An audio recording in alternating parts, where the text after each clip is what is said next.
You people bought a ticket to see me, so shut up. Yeah.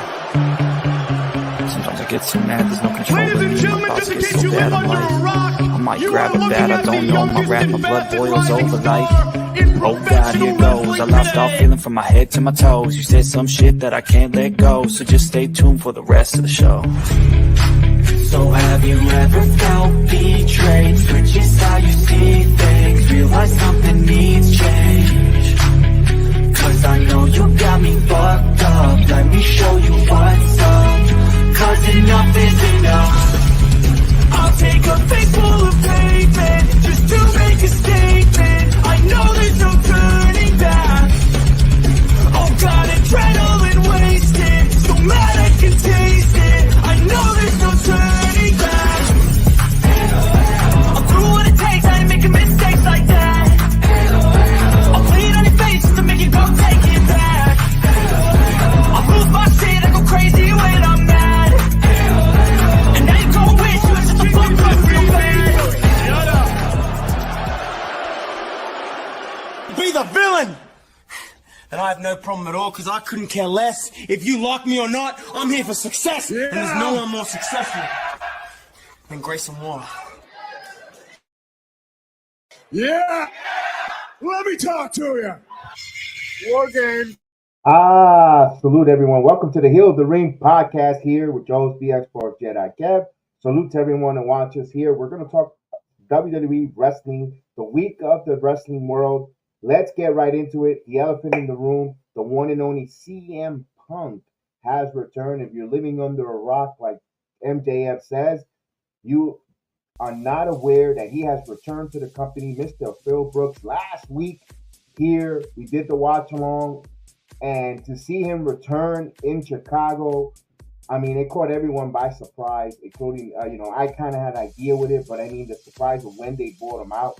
When we're doing the watch along here on the channel, all of a sudden the trademark comes up, and we're like, oh man, it's gonna end. And the pay-per-view was phenomenal. I want to give you my thoughts. Thank you, Chris. Salute to Chris who's joining us in the chat. I thought the pay-per-view of the Survivor Series War Games was phenomenal. I think the opening contest with all four Damage Control, with the four ladies, they stole pretty much the show there. What a way to open it up. The whole card was a very good card from the Walter, aka Gunther match with the Miz. Told the story.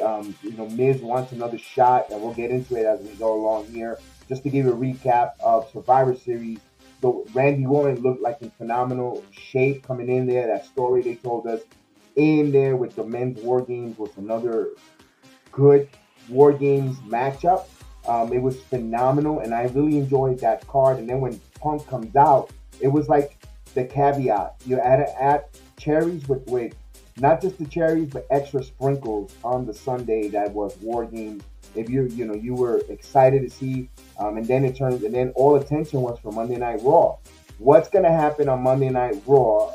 What's going to be set up storyline wise? What is CM Punk's mission statement is on his return to the WWE? But then we get Monday Night Raw, which kicks off with Randy Orton, and I know a lot of people were agreeing or disagreeing if Randy Orton's return to the War Games was outstaged by a CM Punk returning.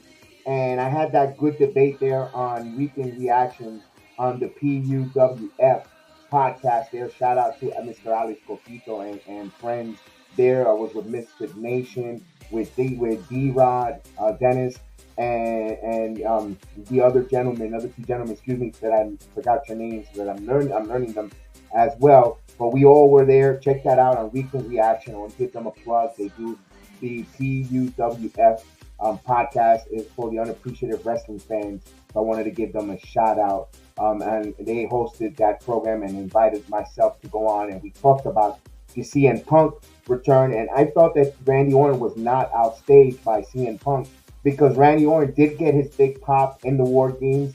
He got that super RKO off of JD McDonough from the top rope. That was phenomenal. You all seen the videos, and you all seen it. None of this is new. Just to get to where my point was, then Punk comes out. Well, how did he lose not safe? Because the next night on Monday Night Raw, you open up Monday Night Raw with Randy Orton. You brought us in. You remembering Randy Orton first coming out, reminding us that he was out for almost a year and some change, a year and a half, close to 18 months, due to the hand of the bloodline. He wants revenge on the bloodline. He wants to get his hands on the bloodline. So they're setting up a storyline where bloodline now, or at least the half part that is with the tribal chief, they're on SmackDown. It's teasing for later on in the week once we get to it as we evolve during the show. What happened with Randy Orton? Jey Uso is in on Raw. You see them kind of mending fences, but you never trust a Viper. Snake. So I like the opening promo from Randy Orton. I think him coming back and showing us that he's looking, his mission statement is he wants revenge for putting him out of action, getting back surgery on the hands of the bloodline. So that's set up there. And by the way, I love that WWE, what they do after this premium live event, one of the big majors, they give you 1 hour of commercial free, although you could argue it was 55 minutes. But here and take, hey, commercial free, no Pizza Hut commercials, none of that progressive nonsense. It was just straight up programming. It also gave us the recap, of course, of Survivor Series. Then Randy Orton cuts his promo. Then you get to the meltdown of Pierce with the mini tournament or the tag team turmoil with the men's. It goes off really good. You know what? I know a lot of people complain that WWE doesn't emphasize their tag team or they don't like their tag team and yada yada yada. That stereotype stigma that they got, but they're trying here. This is a 3-hour show that they have to give us content. Now you got about 6 days to 7 weeks before the next premium live event, which is the Royal Rumble. You got to give us some storylines, some filler. Although I would have loved them to drag a little bit more of this tag team turmoil for number one contendership. But hey, at the end of the day, it was tonight that we were going to determine the number one contender for the moment. Then we have DIY starts off against Alpha Academy. I like that they kind of separated Chad Gable out of the tag team. And it was a Cesaro and Otis. We saw DIY eliminates Alpha Academy. Then Indus comes out, which I was surprised to see DIY come out. And they eliminated Indus. Then the Creed brothers, come out and they eliminate DIY. And then you have the Creed versus the New Day. Now that was fun. New Day, who they are. They're one of the most established tag team in WWE history with the title runs. The Creed brothers, they're pushing them here. Coming up, I've personally seen them in NXT, grow. And I am a fan of the Creed brothers. Everyone knows how much of a huge fan I am. I like Brutus and Julius Creed, the way they work ethic, even when they were Roderick Strong coming up. Seeing how raw they were, now how comfortable they are with Ivy Niles in the main roster. She works as well. I was more concerned with her when they called them up. I thought she didn't have that charisma to kick it into another gear, but I am very excited and very well impressed. Ivy Niles, phenomenal. I mean, I take my hats off to see you in the main roster. Her and Maxine, they're killing it. I personally am invested to see. I want to see what's more for Ivy Niles. I wasn't a big fan of her in NXT, and I saw they try to give her a push. Then they put her to level up. Then they pulled her back a little bit back, and there was nothing really there. Wasn't a viable women's champion picture. She wasn't in that fold with Mandy Rose, and I just couldn't get invested in her in NXT. I think the best move was to bring her up with the Creed brothers, and she looks phenomenal. So we get back there where it's the Creed brothers with the last tag team is Imperium. Now, WWE or Creative Storyline is teasing an Imperium shakeup or departure or a ripple within the group with Giovanni and Ludwig. I don't know if they're trying to set up Ludwig in Berlin versus Gunther. I don't know if Gunther is going to hold on, how long that title run for the Intercontinental title is going to be dragged on. Maybe Ludwig is the next Intercontinental champion and drops it in Germany to Gunther. Who I don't know. I don't know the direction where the WWE plans to go with the Intercontinental title, but it's fun. I personally am not a fan of of course, everyone knows I like Gunther. I'm a big fan of him as well. I wouldn't want to see Imperium split. I like them when they're all together as a group, strong, strength in numbers. I always go back to this reference point as a wrestling fan. You don't have to break every group or facet in the WWE with dissension and going against each other and possibly. I understand that it has to happen at time to time when it gets stale, and maybe that's the matches within the same group is kind of fascinating. But I always go back to the New Day. Biggie had his own successful individual title run. Kofi Mania, and they all didn't split from the New Day. King Xavier Woods had a run, and they always came back and became a tag team, always united, Three Musketeer, one for all, one for one. Maybe they're the only ones that can make it work or make it believable. I don't know, but you don't need to break Imperium. That's my main point of all this. As I move on, I like to see the Creed brothers the way they won this tag title match and become the number one contenders. And I even like the promo where you see Finn Balor tell Priest, "You check out these Creed boys. They're a problem. They're impressive." Giving that seed, if Judgment Day isn't focused on the big task at hand, and salute the big task at hand who watches along with us on the Knicks broadcast. So I wanted to shout him out as well. Get him over. Even in wrestling, they could slip on the banana peel. Classic slip on the banana peel, and we could crown a new tag team champion and move the tag team championship different, fresh blood, new blood for a while to see and maybe split the tag team titles. Who knows what direction creative? Something different that we didn't see coming. Remember, WWE likes to give us the oohs, the ahs, and the unpredictability, and that's what's making this under Paul Levesque booking or direction of creativity so unique from what Vince was. Everyone knew kind of much what Vince's hand was, which way he's leaning towards, which creative way, who's going to get the push, who's not. You could see him telegraphing moves, although it still made money because they haven't been successful for over 50 years. It didn't work. But I understand some people say it gets a little antiquated or boring or whatever words you want to use. I like that Triple H is giving us something totally different and is showing us a new WWE or different creative, but you don't know what's going on. So it keeps you one step ahead of the dirt sheets. If this continues to happen, the dirt sheets, the Meltzers, the Baba Booies, and the JD from his mother's basement could be out of business. With all the fake nonsense that they put out there. So you never know what's going to happen with the WWE unpredictability. I love it. And then, okay, so we get on here. I thought that match was good. I want to see the Creed brothers go on there. We saw a little bit notes. I'm not going to go too much with it. We saw R-Truth return. We saw him return first and foremost at the Survivor Series with that commercial with the chips and dips or the crips. We saw him on Monday Night Raw with Jelly Roll. Thought Jelly Roll wasn't a country singer. Actually thought it was Jelly Roll. Later we see him in the locker room with getting the Judgment Day's dressing room a mess full of Jelly Rolls. Almost got beat up. I like seeing R-Truth. Glad he's returned.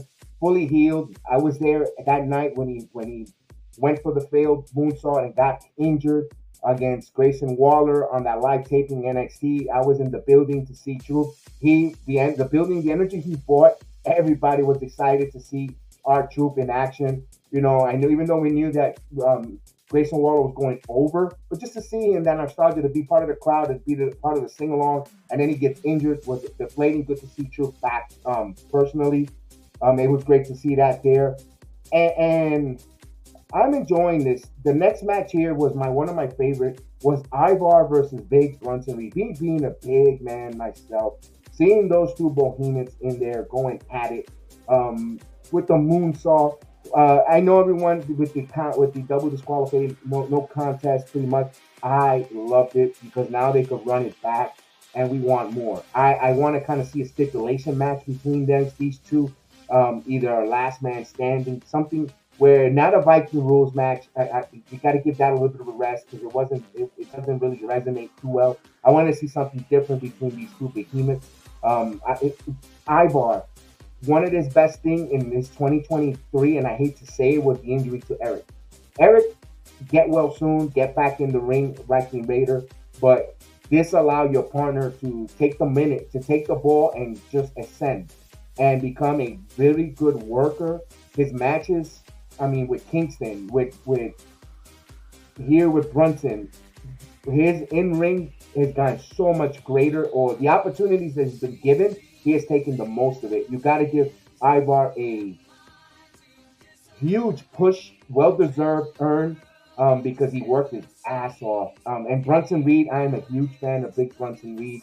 I mean, this guy with the agility and at his weight, the way he moves in the ring, my goodness, he makes some of these guys. And again, it's not a tribalism thing, but he makes guys. The way he moves in the ring and his weight makes.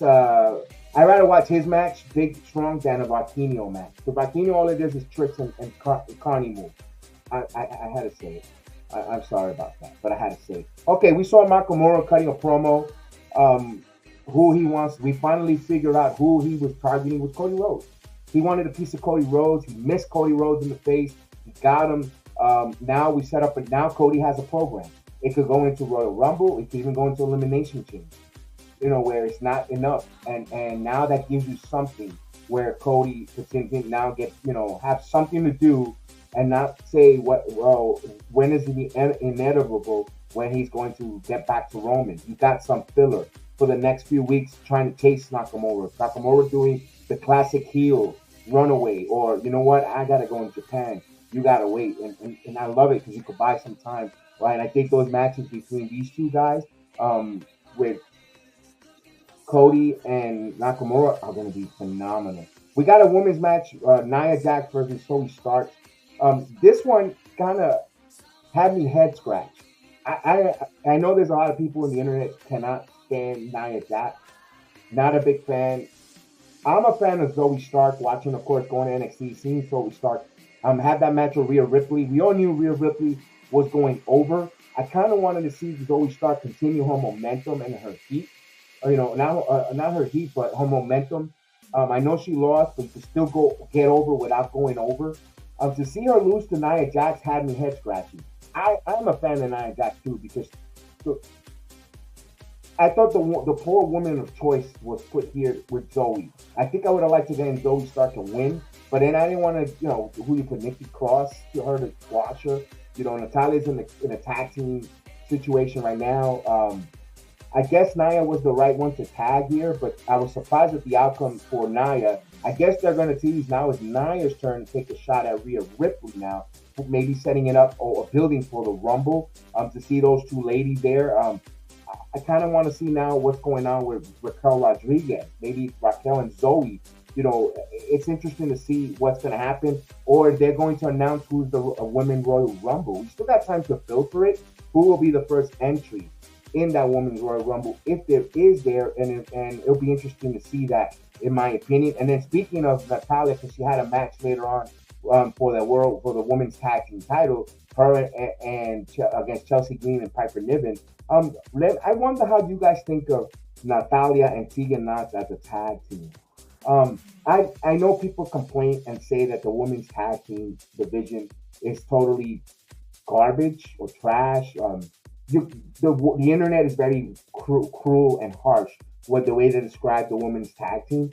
I think there's not enough emphasis or creativity, or WWE is afraid of putting time into it because they're so hot and so entertaining right now. They're afraid of changing a little bit and trying to give us a women's tag team division, and worried about collapsing numbers or declining numbers or viewership. That's just my opinion. I think they're afraid of losing a little steam of momentum. Sometimes you might have to take a step back to take leaps forward.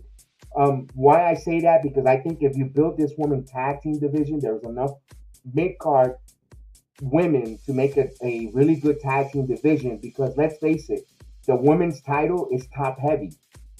Right now, they're extremely top heavy, and for ladies like a Tegan Knox, even Chelsea Green, and now there's rumors of Tiffany Stratton being elevated to Raw. There's no room for the top. You don't even have Jade Cargill, who hasn't wrestled a match yet. She's already main event status without even wrestling a match.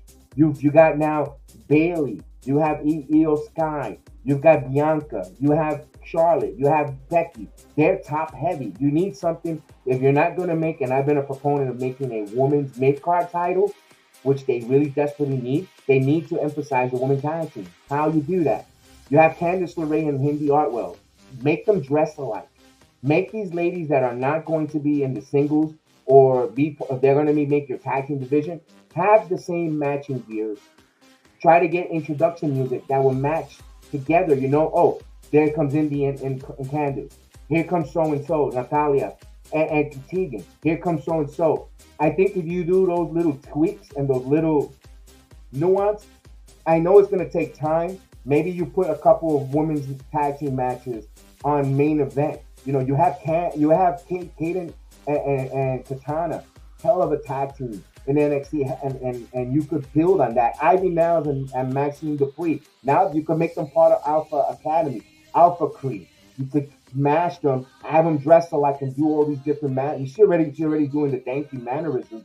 Ivy Niles, mash them together, make them look like a team together. One thing that's why they call uniforms in sports, because they unify your team. You like a certain team. If you're a Cowboy fan, you know that classic star. Their uniforms. If you're, you know what I mean. They need to emphasize that more when it comes to the women's tag team. Maybe we give a crap more about it. So I like the fact that Chelsea Green and Piper Niven are still women's tag team champions. I don't know how long that's going to last. I love Chelsea Green on the microphone, on mannerisms, all her different things. She's a star, but let's face it, everybody wants to see eventually Chelsea Green teaming up with Diana Purrazzo. And I don't know if the WWE has room on that. We saw Dominic Mysterio versus Randy Orton in his first match. Of course, we see Randy Orton does get the victory, defeats Dominic Mysterio in a good, solid match there. And then we get the CM Punk promo at the end. Everyone thinks it was watered down. It was PC Punk. I thought it was just to the point. Remember, Triple H was not in attendance when Nick Khan. They were negotiating their TV deals with Warner Brothers executives in Los Angeles. Not Warner Brothers, they're one of the front runners, by the way. With the TV executives, they met with so many different TV rights for Monday Night Raw. They were not there. Our old friend, Mr. Pritchard, Brother Love, was in charge of Monday Night Raw, and they gave Punk 9 minutes. I think everything was kind of vanilla or safe. Right? I heard Bully Ray Dudley say safe on Busted Open. And that's true. It was safe, but it was the truth. I don't know why he didn't like that, because he always talks about what's good for business. When Punk says, I'm not here to make friends, I'm here to make money. I understand. He says, well, people were happy to see me. Well, you have, and I know he was kind of making it contradictory. I don't know if he was clickbaiting or gaslighting the radio audience, but he kind of contradicted himself. Isn't that you go to wrestle to make money? You put aside differences. Like they always said, Bucks and Omega should have done business with Punk. Well, Punk is there to make business, and his business is to make money. He's there to wrestle to make money, and at the same time, he's going to help bury the AEW, because him being on TV and him just showing up on Survivor Series has 71 million views. Talk about needle mover. That's a needle mover. Just the first night, him coming out, just standing there, put his hand on a watch, that's a needle mover. That's what you want. That's what WWE is looking for. Now, I know everyone's going bananas about the Seth Rollins with the middle finger and yada, yada. That's part of the program. They know that Seth said some comments about a year ago, roughly close to a year ago, about stay away, Phil, you're a cancer, we don't want you. And there was no talk to him coming to WWE. You know what? Guaranteed when they signed CM Punk, that was talked with Rollins. That's a big money match if they do it at WrestleMania 40. Talk about people anticipating and wants to see that. That's talking about here for money, not for friends. That's what he means. He's here to make big business, money. Immediately he is the number one merchandise T-shirt in the WWE. Where LA Knight was on fire, and here comes Punk.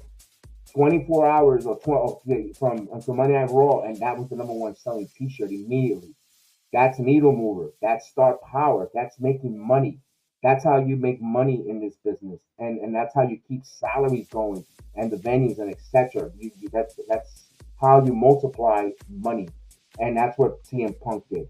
Good to see that there. It's great. Now we're going to see what happens now. We haven't had a definitive brand that he's on, and we haven't had a definitive feud for CM Punk. Only time will tell. He mentioned Heyman. Everyone's going crazy. A wise man. But a wise man could be Heyman. It could be Vince McMahon. Tell him to go away and reestablish himself and come back. Or go away and get over it by returning back. It could have been Vince. It could have not happened to been, although it sounds more like Heyman, but but it could like the same. It looked like that was the same kind of advice was given to Cody Rhodes. Cody went away, reinvented himself on the Indies. We know Cody's story now. He's returned. Maybe he's going after Cody. Only time will tell. We will know. We will not. We will know with time. We'll go into NXT. I'm trying to go a little rapid fire, so like that we don't be too long on this stream. We have the tag team turmoil. Angel and Humberto taking on Tony D'Angelo and the family. We see that they retained the titles. I don't know what they're doing with Humberto and Angel. I want to believe in them, but they still have the stigma of jobbers. I hate to say it, guys. I like their part. I think they were good, but when I think of them, I'm starting to think of enhancement talent, jobbing, not getting over. When have I seen them have 2 wins in a row when it comes for Humberto and Angel? I don't know. There's a lot of talks that he might be part of Legado Fantasma with Santo Escobar. Only time will tell. But then they really got to start winning some matches if you're going to put them back, because all you're doing is rinsing and repeating the LWO situation along with Humberto and Humberto along with Santo Escobar. I don't know what happened there with that. We saw that Jerry the King Lawler, by the way, put some qualifier matches. He likes Kiana Jordan, and Kalani Jordan. They went at it, so a bunch of Kianas there. That was a good match there. We saw Roxanne Perez interfere. Jordan defeats James and qualifies for the Iron Survivor. We're setting up a feud between Roxanne and Kiana James. Listen, these two ladies, Roxanne, wrestling-wise, is ready for Smackdown. Kiana, heel-wise and promo-wise, is ready for the main roster. I think Kiana needs a little more wrestling seasoning. I think Roxy needs a little more microphone or promo seasoning to be in the main roster. But again, we go back to that same thing I mentioned earlier, ladies and gentlemen, was about they're not, the women's division is top heavy, but the lower end ladies, I don't want to come out there and have them job or go into circles and not doing nothing and be called up to the main roster to do nothing, and then 8 months later they're released. While they could just stay in NXT, draw money, help them grow the TV brand and help the other lady wrestlers elevate, but then after a while they get stagnant and stale with the storyline. And I know they like to keep everything fresh in the NXT. That's a good thing to have. You might have a lot of good develop women's talent, but they got to know how to find time and utilize it with that. So we need the Iron Survivor. We know that Jordan will survive. Another name that Lawler picked here, which it was good to see, Breaker versus Eddie Thorpe. Everyone knows I'm a huge Mark Breaker fan. A big Mark Breaker mark. He beats Eddie Thorpe. Braun going to the Iron Survivor Challenge. One thing we saw, Nikita Lyons return on Tuesday night in the crowd. By the way, as we record this video on a Saturday, the second day of December, she did wrestle her first back in-ring match. Breaking news in Tampa, NXT Tampa. Nikita Lyons has returned to the ring. So Nikita Lyons, you probably will see her back in the ring maybe this Tuesday to confront Blair Davenport, and maybe in the at deadline we get Nikita Lyons versus Blair Davenport. Maybe she gets her revenge. The Lions, who knows? We'll see. We'll see if they're going to go into that feud or they're going to save it for New Year's Evil. We'll see, because they have to build that there for NXT. We see the investigation by Andre Chase. We finally get revealed some gambling acquisition of funding, misfunding of Chase University. We want to see where that storyline heads to. Ilya Dragunov backstage with Nathan Frazier, a little bit hot under the collar. Ilya giving you some heel vibes against Nathan Frazier, and leads to a match where Ilya just crumbles and beats the living crap out of Nathan Frazier, although trying to give him a little bit of sign of respect at the end of the match. Remember, Nathan Frazier, keep an eye on him this coming year, 2024, if you're listening here. Nathan Frazier's a pupil of Seth freaking Rollins, protege, and look for Nathan to have a huge 2024 in NXT. I think the push is coming for Nathan Frazier. I won't be surprised if the North American title run, if and when Dominic drops the title. I don't know if he'll drop it to Nathan, but I think Nathan will get it on Stand and Deliver. And by the end of the year's time next year, he might be in the world title picture, where he possibly could be winning this world title at if they do deadline again next year. I'm going out on a limb. I think Nathan Frazier's having a big 2024 year for NXT. He just got a lot of Seth freaking Rollins vibes. The way he just moves, and he's of course probably one of the best in the game. He takes that pinfall there. Adriana Gase versus Carmen Petrovic. Adriana, what character development we've seen her from last year to now. Of course, she is the beauty queen of NXT. That gimmick suits her. You could tell apple doesn't fall far from the tree, from Santino Morella's daughter. Very good in ring too, getting better in the ring week in, week out. We saw Joe Gacy off the hinge though, stole the ring announcer bell, went in the crowd. He's off the hinge. He's kind of losing it. Looks like a little Wolfman, scruffy for Mr. Joe Gacy. I mean, Petrovic planted her with a fireman's carry. Although she took the loss, Petrovic is another lady who's going to have a good year next year for her gimmick. We'll see what happens there. Pretty good match there. We find out that Lexi King was the culprit behind the Trick Williams getting attacked. So what's the thought on that? Everyone thought it was Carmelo Hayes. I still think there's going to be a swerve there where we think it's Alexi King, but it was always Mello.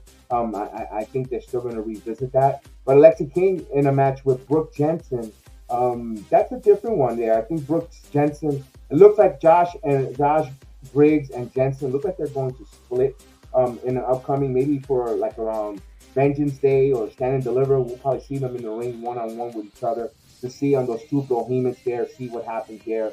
For them, they need to take the next step level. They've been there in NXT for a while.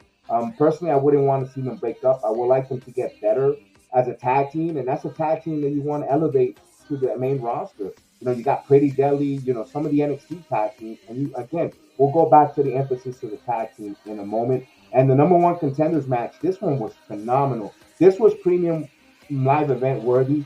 What a number one contenders fatal four-way. You got the former North American champion, past and present. You got past present from Wesley, Johnny Gargano, Brunson Reed, and Cameron Grimes. Cameron Grimes reminds you that he was a big deal in NXT as well as Johnny Gargano. And you're like, damn, why isn't that resonating in the main roster? I don't know what it is. If it's maybe the environment, maybe the building is, maybe the lights are too big for these guys, but they put on a show in NXT for the crowd here in the Performance Center. Of course, you saw Ivar interfere and attack Brunson Reed, knocked him out of the match pretty much, but you get Wesley coming out with a victory in a hell of a match there. Wesley will take on now Dominic Mysterio at Deadline. You know me, if you watched me before on different watch-alongs or anytime I talk to wrestling on the Heel of the Ring podcast, I always told you Wesley needs to take that title away from Don. It's going to happen on a premium live event. Great, phenomenal. People are going to watch. I said, you know what? They need to watch it. I said either a Royal Monday Night Raw or a Smackdown on a premium live TV where the world could see who is this Wesley wrestler. I've been singing Wesley's praises and flowers for a long time. Yes, is he a little undersized? But Wesley checks the boxes. He is a happy-go-lucky. He's a happy babyface. He could go in the ring, wrestler. His backstory phenomenal.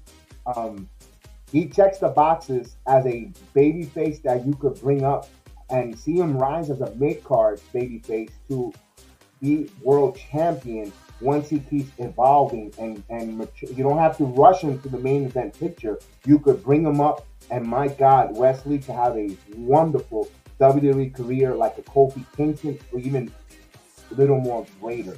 That's how much I am high on Wesley.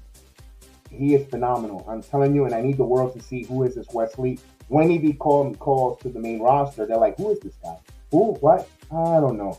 No, you go out there, let them have that. Like the same way we're being introduced with a Dragon Lee, they need to.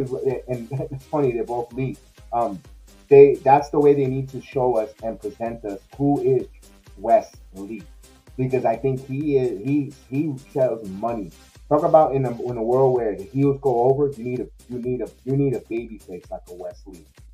He checks the boxes. I mean, talk about your next babyface level where a Cody, Wesley, that type of level. You have to check out his work in NXT. You could take my word for it, but you know what? Your eyes and your ears will not deceive you when I tell you. Take the time and check out Wesley. I recommend it. I actually think Wesley as a babyface resonates higher and greater than a Carmelo Hayes. That's as a babyface. I'm not saying Carmelo Hayes is a heel. Because he is quick and witty. But that's how much I take Wesley a little higher as a babyface. All right, so that is the NXT show. We'll talk about SmackDown that happened. SmackDown, of course, was from Brooklyn, New York. Brooklyn in the house. Salute to everyone that was out there. We had a couple of friends there. Mauro and his son was there. He took his son there. Mauro was a former apprentice of mine at work. He likes to watch the Heel to Ring as well. I wanted to give him a solid shout out for him. We got undisputed tag team Finn and Priest taking on the Street Profits. My goodness, we had a lot of good stuff there. Oh, that's from Brooklyn, New York. First and foremost, I'm glad that Randy Orton chose SmackDown and went to the Blue brand, because again, now you have Punk. Although Punk was being announced going to SmackDown next week, next Friday coming up. Want to see what's his mission statement on SmackDown. Why is he in SmackDown? According to WWE Insights, the internals puts that CM Punk is going to be a free agent. When I mean a free agent, he could go to both brands and go here, go there. Similar to the way Von Wagner was supposed to be a free agent. You had Brock was a free agent, so forth like that. No affiliated brand. But although I think they're going to try to do that same gimmick that we saw on Friday with Pierce and Nick Aldis. And by the way, Nick Aldis taking his first WWE bump, taking that RKO by Randy Orton at the end of SmackDown. Great job there. He sold it phenomenal. I enjoyed that there. And of course, we've seen Kairi Singh having a match in SmackDown, I think in over 3 years, taking on Bianca. Bianca gets the victory, but the story is here with Bayley being kind of like outcast or pushed to the side from Damage Control, although the internet video shows when she goes back to the locker room, Kairi Singh and her kind of like puts her arm around and walks away. But they're teasing a lot of eventually that Bayley's going to be kicked out, similar to the way Judgment Day removed Edge. Now, a lot of stuff are going, it allows me to now to go into some rumors and stuff. Not going to go too much into SmackDown. The rumors has it, couple rumors. Mercedes, aka Sasha Banks, is being rumored, teased, a lot of encrypted notes or encrypted teases.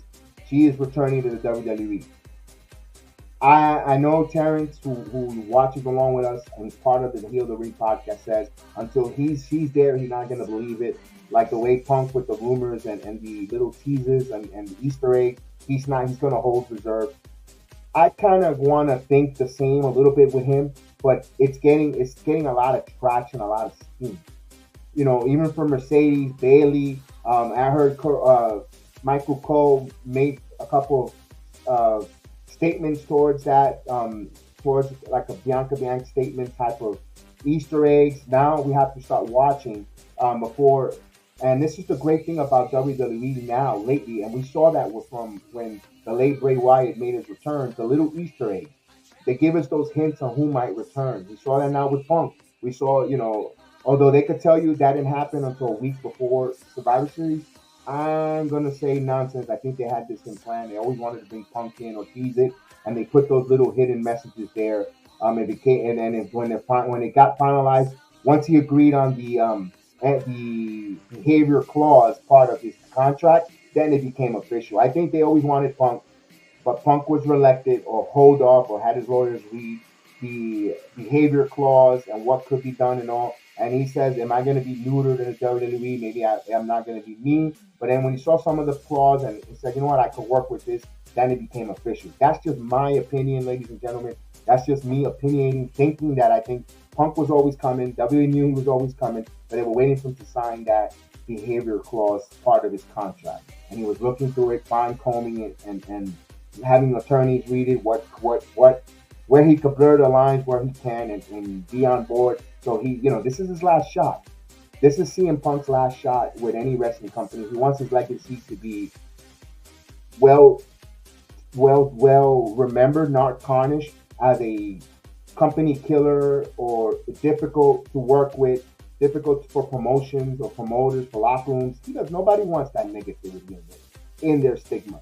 People, when you leave, you always want a positive legacy left behind, no matter what, no matter who you are. You want, oh yeah, I remember he did this. It brings smiles. At the end of the day, you always want to get over with your peers, with the fans, and you always want to make money. So I think Punk knows this is his last legacy shot here, and I think he wants to go on top. And I think it's going to work, in my opinion. I think there's going to be good business there. Me personally, I always said it time and time again. When you have a CM Punk, you have to use him like a Brock Lesnar. You have to use him sparingly. You have to use him, right now he's on fire. Let him go in there to SmackDown Raw, declare where he wants to go. If he's going to declare for the Royal Rumble or whatever direction he goes, then you could take him off the TV for a little bit. I know I decided, take him off there. Let him cut some promos. And you air it, Punk this and that. I'm working, I'm training, I'm coming for you, whoever he's. And then boom, you don't need him to give him every week a live mic or have him come out, because what happens? It becomes like furniture. You're used to having that. You buy the new couch. The couch is exciting. Oh, I had a new couch. I can't wait to sit my ass on and watch TV. Then after a while, the couch becomes a regular staple, because the couch is there to sit on when you come home, and it's just the couch now. Now the feet goes up.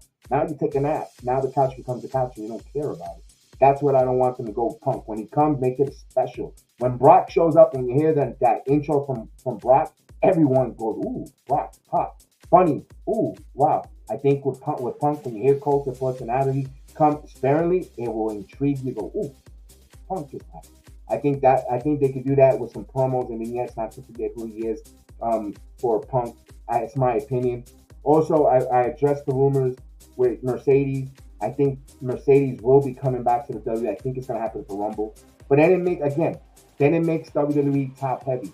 If I had the creative pencil for Elimination Chamber or coming up after the Rumble and Elimination Chamber, I will make a long tournament.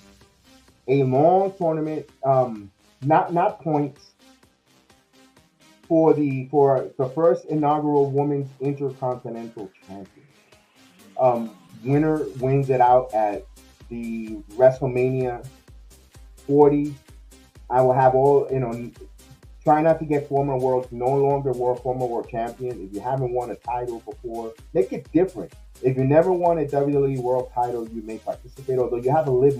Remember, we haven't even talked about Liv Morgan returning.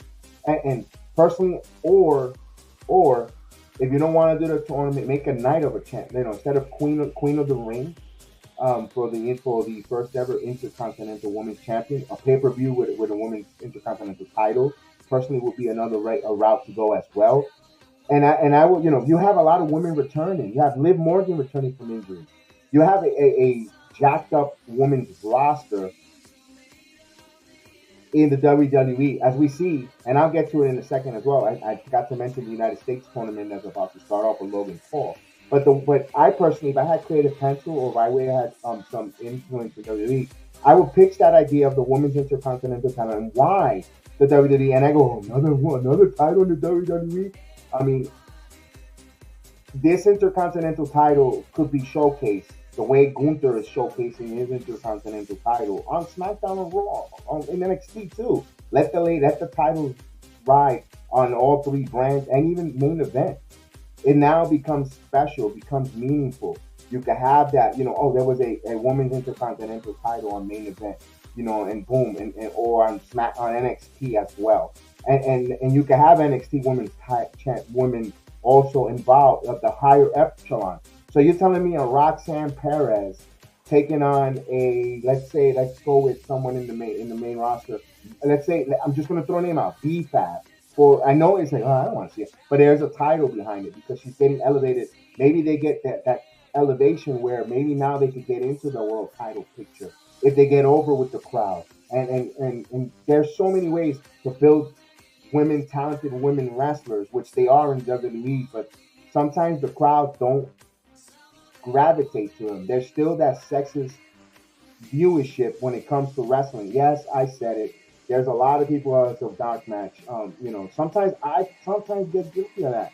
I'm not a big fan of here comes Natalia. You know why? It's not nothing against Natalia. I think there's other women wrestlers that could get that spot. I know she's the both, but I want to see other women showcase. And I know if they're going to be there to enhance another talent, why has to be Natalia? Give me something different. That's why I go, oh, Natalia.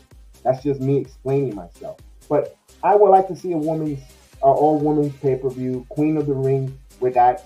I don't know if they'll do it. If they've done it, we'll do it again. Because now there's a lot of women. If you got Sasha Banks back, and she's going to go right into the storyline that fits with saving Bailey Bacon, with Damage Control. Now you're also, to be honest with you, there's like about 5 strong years of the 4 horsewomen in the WWE. After that, these ladies are done.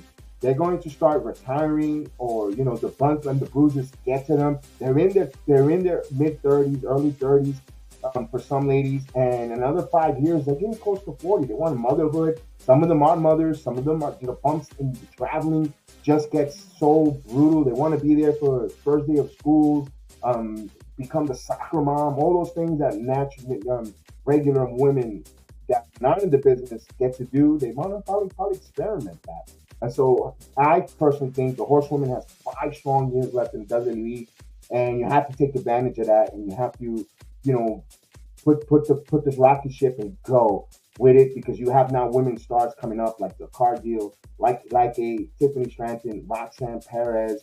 You even got some on the main roster right now with Chelsea Green. You have a lot of women in the WWE, and they get showcased well. They get, Raquel Rodriguez. You're telling me I could see her face of the company. She fits checks the boxes there. Now with some names like Camille and NWA, who says she is no longer part of the NWA business. She is a free agent, a name. She checks the part. She's 6 foot, built. She fits what WWE likes in their models of wrestling. Oh, well, what Vince likes. But you're telling me she stands next to Jade Cargill, who's former NWA champion? That's also, I don't know how much more of the budget WWE has, because we saw about 24 hours ago, Mackenzie Mitchell was let go from as NXT announcer, was let go by the NXT brand on release. I know that was something that was talked in September with the cuts, and a couple more behind the scenes folks were cut by the WWE. Inappropriate time, personally, in December, right before the holidays, and especially with Vic Joseph, your main announcer for the WWE tonight. That's kind of weird the way they chose to do that. But that's business, and I wanted to bring another point, and we're wrapping up soon, was when you start releasing people and then you bring on a big profile like a Punk, people see a little animosity towards the signing, because, they fired my friend or my longtime co-worker to bring you in overpriced, and you come with some baggage. You start looking and you start off on the wrong foot, and that's nothing to do with CM Punk's fault either. But the big corporation companies put you in that kind of situation because you come in as a high price acquisition, and sometimes your friends or someone else gets the low end of the stick. That's corporation, that's business. But now you can understand. I can kind of see a little bit why some of the AEW talent were a little bit not successfully warm to a Phil Brooks, but when you hear from everyone in AEW, they love Phil. So it's Ricky Starks. You hear Thunder Rosa. You hear so many people say so many positive things about Punk. It makes you wonder. There's a little truth for everything there, and we'll see what happens going forward. But wrestling right now, to close out, I'll get the guys on. We'll try to go through the year review of 2023. Who was our top wrestler of the year per brand? then for the company, and then we'll have one of our best premium live events, and for NXT as well as WWE, and especially top woman wrestler who we think is going to be a breakout wrestler in 2024 and so forth. So I can't wait to have that year review after Deadline. Of course, we can't wait. Next Saturday we'll be live here, 7 o'clock start. We'll be here for NXT Deadline, the Iron Survivor. I was there last year. I tell you that Iron Survivor last year with Grayson Waller and the Shuey was phenomenal. It was a phenomenal pay-per-view. I like the concept Shawn Michaels did. Now we're going to see it in Bridgeport, Connecticut in a big arena. I can't wait to see what there. And also we want to talk about the United States tournament. United States tournament that was announced by Logan Paul. You got some good wrestlers in there, man. You got Austin Theory. You've got Grayson Waller. You also have Lashley. You've got a mystery NXT wrestler. Who could it be? Who is going to get called up here to be that Iron Survivor? Not Iron Survivor, but the mystery challenger for the United States champion. Any thoughts? That's my thought. Any thoughts? Everyone thinks immediately maybe Braun Breaker. But then you have a lot of heels. If Braun comes up and gets called, talk about Logan Paul stacking against a lot of heels. So Kevin Owens, you got a lot of heels in this turmoil. I'm looking for an NXT face that we haven't seen in a while. I hope it's not Zion Quinn. I know he's a free agent. I don't think he moves the needle in this tournament in the United States. Is he worthy for the United States tournament run to get up the main roster? Corbin is not really an NXT star. That's like an insult. You call him an NXT call-up. It has to be someone that we're not seeing right now. Could it be Ilya Dragunov being called up and making a splash? We're also seeing, I don't think it'll be Tyler Bates. Although Tyler Bates, they're teasing Tyler Bates is coming to Pete Dunne's rescue with Pretty Deadly attacking him backstage. Wouldn't be surprised because we saw recently, I don't know what's going on, another group that they're breaking up it's the Brawling Brutes with Holland and Dunn, where we need more tag teams. Got Pretty Deadly. We need more tag teams. I understand the Brawling Brutes have been more kind of enhancing talent, and maybe it's just so hard to see where they want to go with the Brawling Brutes. Maybe they have run their course. Maybe you put a fresh coat of paint on Pete Dunne, the bruiserweight, along with Tyler Bates, and have them go out there. And I think they hit as a tag team. They're so agile and technical wrestling. Maybe that's the route they'll go. Interesting to see on that there. But this tournament, put in the chat in the video, who do you think is going to be that mystery NXT call-up? Could it be finally Carmelo Hayes going up to Smackdown? Could it be Braun Breaker? I'm trying to think of the former heavyweight champions, NXT champions that could be possibility there. It's too early for Trick. I think Trick has to win the NXT title to be called up. I'm looking at those guys that have been there. I don't see Joe Gacy is off his rocker, so I don't think it's Joe. I'm drawing a blank. Maybe whatever it is for that call up, we're going to be pleasantly surprised. Would it be Axiom? We saw Axiom had a great match with Dragon Lee. I think it could be Axiom. You're telling me a match between just a qualifier, a match between Axiom along against Logan Paul. In my goodness. And I wasn't a big fan of A-Kid Axiom, but he has grown. Maybe it's him. It'd be interesting to see there. Let me hear your thoughts. Finally here, let's close it out with the heel of the ring here. We ask you guys to support, watch along, our watch alongs, comment.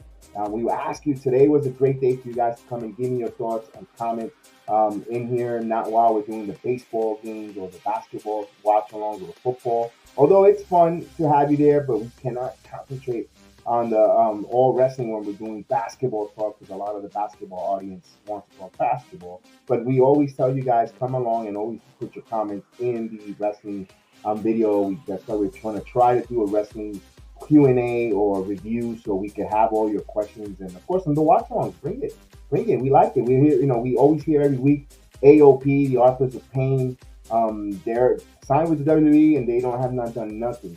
I know I mentioned this to Chef Dan, saying that if I was a WWE, the way to bringing back the bloodline back together, have the Altar of Pain, who are Samoans, attack the brothers, and to the point where they have to team up.